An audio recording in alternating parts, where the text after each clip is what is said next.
How do you handle jealousy? Do you compare yourself to others? Do you feel angry and bitter? If so, you're not alone. In today's video, we'll look at the story of Cain and Abel, the first murder in human history. The story of Cain and Abel is found in Genesis chapter 4. After Adam and Eve, their son Cain had a younger brother named Abel.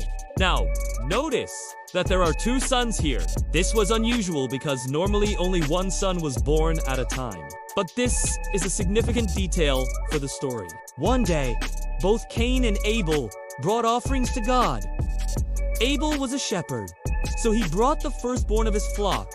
Their blood mixed with some of the fat, and God looked upon Abel and his offering, and it was pleasing. But Cain brought some of the fruit of the ground, his offering, and God did not accept it. Now, if you've ever had your feelings hurt, you can probably relate to how Cain felt. To make matters worse, God spoke to Cain about his offering, saying, "Why are you angry? And why has your face fallen?" And then God said something that really offended Cain.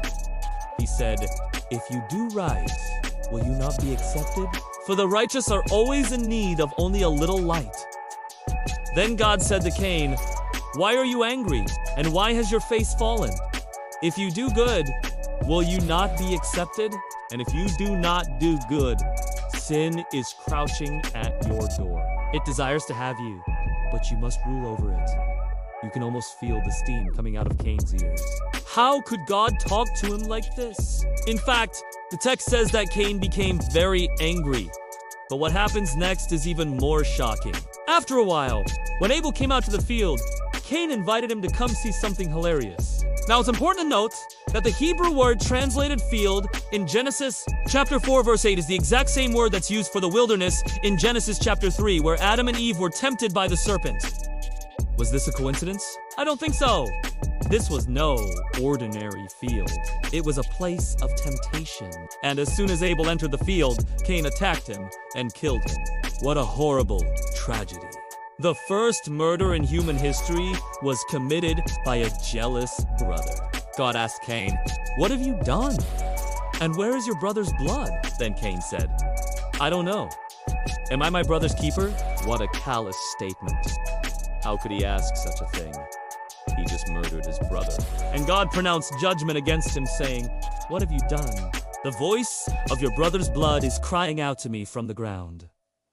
Now you are cursed.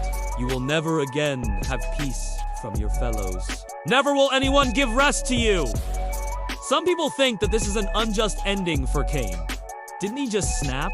Well, yes, but the Bible teaches us that everyone who has ever murdered someone, and there are many, many people who have murdered someone, will be judged by God. But there's more. Notice that God didn't leave Cain without hope. God made a mark on Cain's forehead, a symbol of God's protection, a sign that God still had plans for his life. Friends, the story of Cain and Abel teaches us that envy and murder are sins that cry out for vengeance. But it also reminds us that God is just and merciful. Let's remember these two lessons. This is the host, and until next time, may God bless you and help you to remember that Jesus loves you.